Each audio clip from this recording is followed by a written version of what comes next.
Hello, everyone. We're going to say today a story, which there are a few different sources for the story, but the source I'm going to specifically read out of is a Medrash called the Medrash Asseret Hadibrot. Not such a well-known Medrash, but that's the version I chose to repeat. There are two other places that I know that this mention is mentioned. One of the places in the Seder Hadoros brings it down. He brings, and in the Erech, basically the portion which is under the name of the Tana, Rabbi Chanina Ben Turta, or Tursi, and the other version is in Psiksa Rapsi Piska Yadalid, but the version we're going to read out of is going to be from the Medrash Asseret Hadibrot, specifically under the portion that deals with the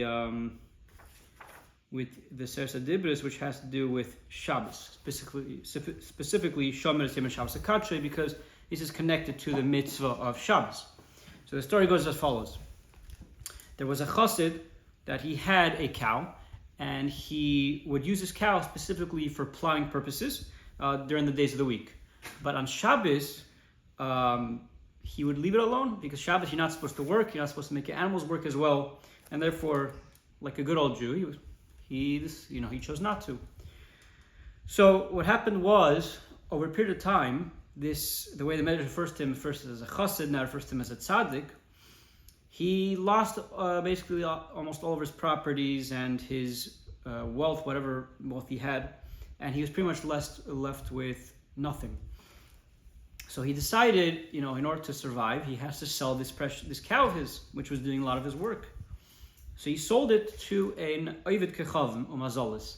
In other words, not just a regular guy, but a guy who actually, a non-Jew who serves idols, etc. So this guy used it for the same purpose. This non-Jew used it for plowing. And he would plow with it every single day of the week. And when Shabbos came, and this was his first time using it for Shabbos, this non-Jew, and he took it out, assuming it would do the same thing as every other day, which is to plow. So when the animal came outside, he let it loose. It just decided to crouch. Just crouch, even though it had the yoke on it from the plowing machine, it just decided to crouch, and it didn't want to do any form of melacha, of any form of this kind of work on Shabbos. And the non-Jewish owner, he had no idea what was going on, so he decided to hit the animal. What do you do when an animal doesn't listen? You hit it, right? But he didn't just hit it simply. He gave it very powerful hits, and it didn't accomplish anything. So when he realized, okay, I'm not getting anywhere with this, so he thought, maybe there's a fault. This is a faulty product or something. Something's wrong with the product, with this animal that I bought. So he went to this chassid, this tzaddik, and he told him, take your cow. I don't want it anymore. He said, I worked with it for 6 days, and when Shabbos came in, I took it out to go and plow, and all it did was just crouch under under its yoke. It didn't want to do any form of work at all. And I was hitting it, and it didn't work either.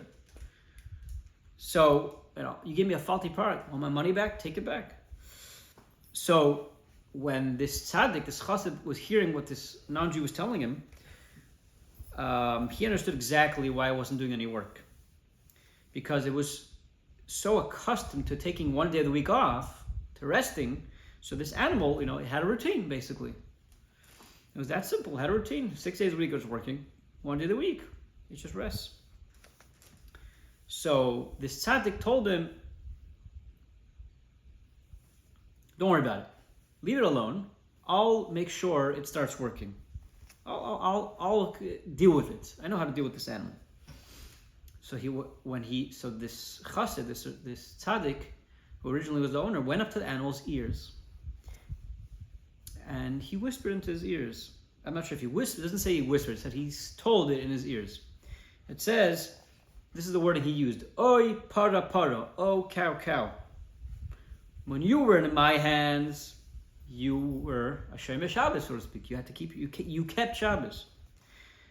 And now, because of my averis, it caused that I had to sell you. right? Because when bad things come onto a person, he has to right away assume that it has to do with his maisim, his actions, like it says in the Gemara Brachos. So he assumed, he's telling the animal, it must have been covered by Avinus. So therefore I had to sell you to this person. So continues this chassid to the animal. He's saying, I plead of you, please do the will of your master, your current master. So once he told the animal this, so the animal stood up, and now it was ready. It looked like it wanted to go ahead and start working. So this non-Jew, who's the current owner, told to this chassid, he told him, did you do any kind of a witchcraft over here? Like, what's going on? He says, I'm not going to let you leave until you tell me what you just did. What did you do, or what you told her, or told this animal? So this tzaddik told him, this is exactly what he told him what he told the animal. So when this guy, this non-Jew, heard what this chassid told the animal, he trembled. And he made a calculation to himself as follows. He thought to himself like this. He said, well, it's called a kal v'chemer. He made a kal v'chemer unto himself. He said, this creature that has no intellect, no understanding of any sort, it was able to recognize its God. But me, that HaKadosh Baruch Hu created me in his form, right? Like it says in the beginning of Parshas Bereshis, Hashem created man, which includes all man, in his figure in the Talmud, the Musay.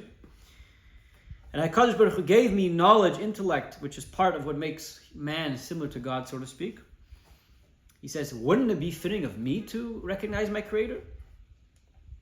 So right away, this person went ahead and it brought within him like this form of Yiras Shamayim, fear of God, and eventually he was zeicha to learn Torah, and eventually he was called Rabbi Chanina Ben Turta. That was his name eventually. So that's the end of the version, how it's brought down in this specific Medrash. Now, I'm just going to mention another point which is mentioned in the Seder Hadoros. The Seder Hadoros mentions this story, and the way he mentions at the end of the story, there are other details that are different in between, but just the ending is quite interesting. He says that what happened was that he didn't just decide to learn Torah and he became a Talmid Chacham. He was a protest, but actually he was Megayer. He went ahead and converted, and this is what his name, after he was Megayer, became Rabbi Chanina Ben Turta.